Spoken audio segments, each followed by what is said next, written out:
The globe is demonstrating that it is much more extensive than either Russia or China. The countries of the globe are continuing to come closer together for the sake of a common goal as a result of Russia's takeover of Ukraine and China's determination to rule Taiwan. These recent days have seen the beginning of one of the most significant phases of this dramatic worldwide defensive and joint offensive solidarity, particularly under the leadership of the United States. Of course, we are speaking about Defender 23, the largest exercise of the year, in which about 17,000 soldiers from NATO, roughly 9,000 soldiers from the United States, approximately 26 partner nations, and 12,000 soldiers from the Polish army participated. Defender 23, which is being organized by the United States as part of its plan to send 300,000 alliance troops to Europe, will also serve as the world platform on which the Poland will demonstrate all of its newly acquired military strength.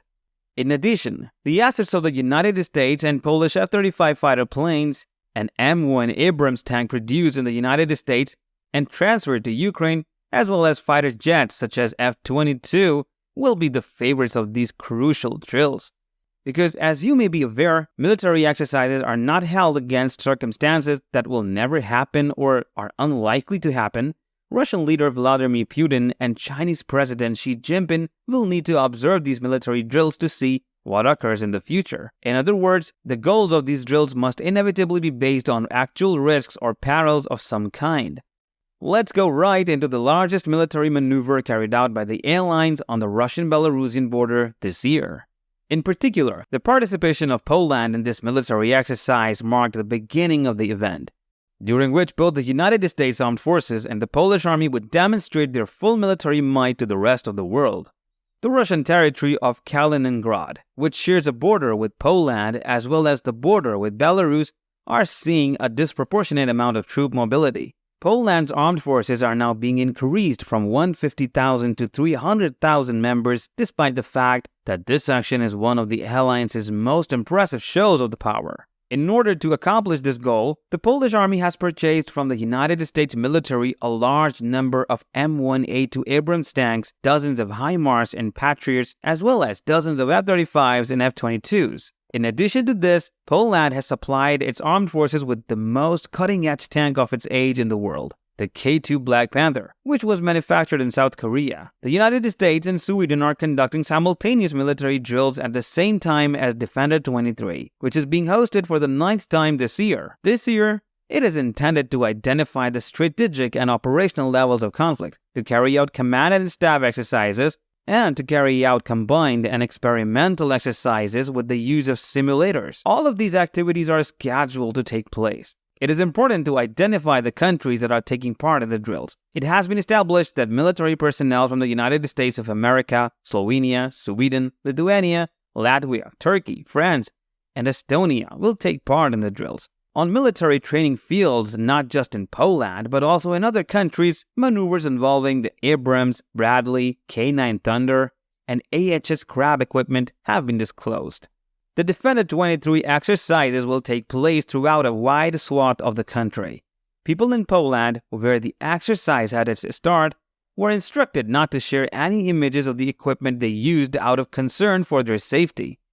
On the roadways of the majority of Poland's voivodeships, both Polish and Allied army personnel and their military equipment will be moving around.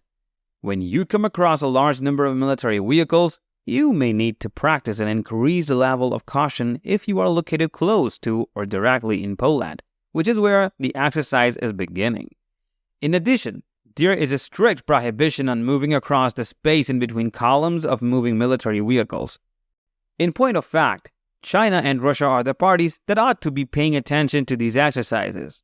While Russia continues to take reckless and dangerous steps, such a major joint military exercise terrified the Moscow administration, particularly the Russian leader Vladimir Putin. This is because Russia has come into conflict with many nations of the globe owing to its ambitions to invade Ukraine. Because at the moment, this drill is being carried out over and over again, but this is the first time anywhere in the globe that there is such a unified front against the Russian threat. When used together with Defender 23, it results in a one-of-a-kind circumstance. The combined military exercise known as Defender 23 is, of course, also considered as a major deterrent against the hazards that Russia presents in Ukraine, as well as the harmful actions that China intends to generate in regions such as the Indo-Pacific, the Sea of Japan. These locations include the North Sea. Consequently, what sort of joint preparation is Defender 23, the largest exercise of the year? And what is the goal of this exercise in the first place?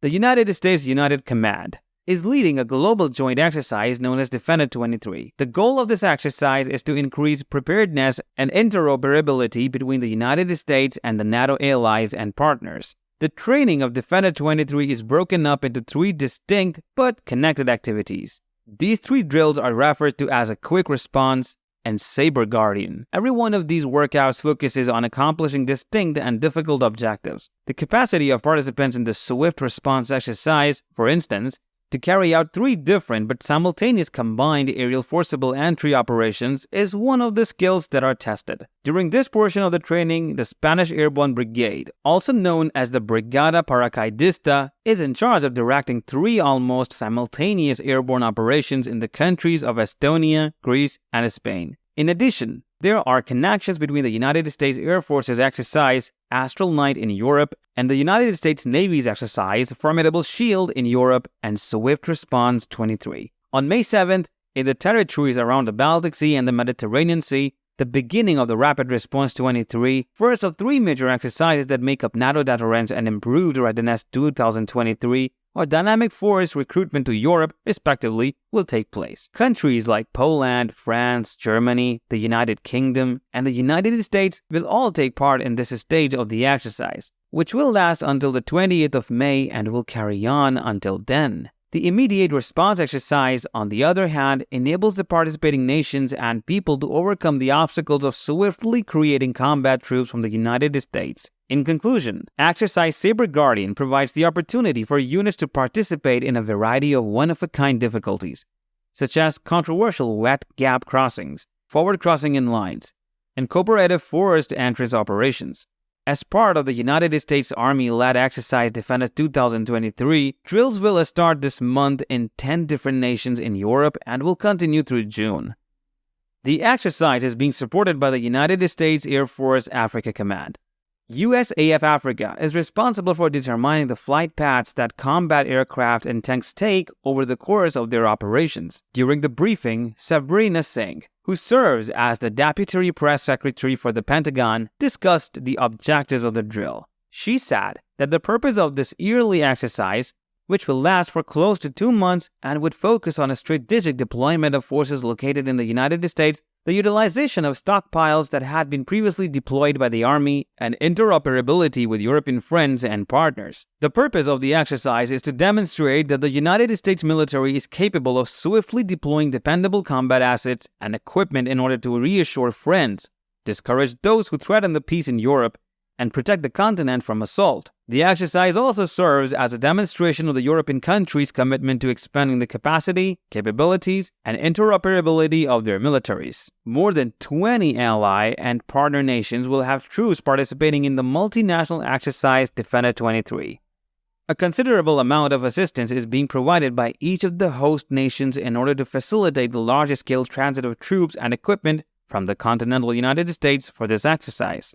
These preparations highlight how important it is for allies and joint investors to put money into the military defense and preparedness of Europe. The United States in particular stands out as a uniting force throughout these exercises, helping to increase interoperability and preparedness in Europe and bolstering the alliance's overall determination.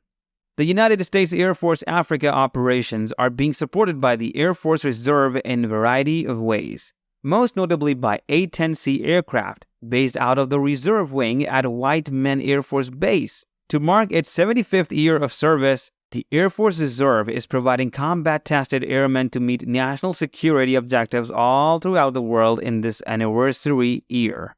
In the meantime, in support of Defender 23, 10 Air Force Reserve A-10C Thunderbolt II attack aircraft will be arriving to the USAF Africa deployment area.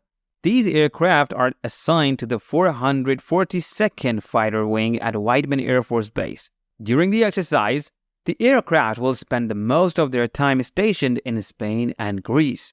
The A-10 that is taking part in this exercise is the principal low-altitude near-air support aircraft for the United States Air Force.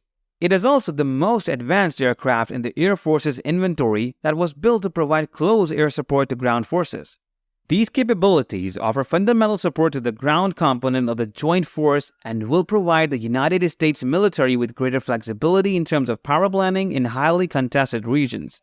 Until the end of May, we should expect a great deal of flexibility from both the United States and European nations during these exercises. Coordinating this joint force, the United States Air Force in Africa's assistance and integration with U.S. friends and partners consistently develops unity, collective determination, and the ability to adapt to an ever-changing environment of combat. To summarize, it is good that the majority of the world's nations, notably the Together States, which is the guardian of Ukraine and Taiwan, are together despite the fact that there are forces in the world such as Russia, China, and North Korea that strive to generate many risk and danger factors. In spite of these forces, it is admirable that the majority of the world's countries are together. Obviously, the scope of this worldwide solidarity will not be restricted to issues like Russia's invasion of Ukraine or China's backing for Russia and refusal to acknowledge Taiwan's independence. This remarkable display of international cooperation will now serve as the foundation for the emerging world order. As a result of this, the United States of America is one of the essential, uniting, and promising powers. Because of this, the military coalitions and organizations that are led by the United States of America are of critical significance in the fight against the invasion of Ukraine, as well as the fight to stop China from posing a new danger in the region surrounding the Pacific Ocean.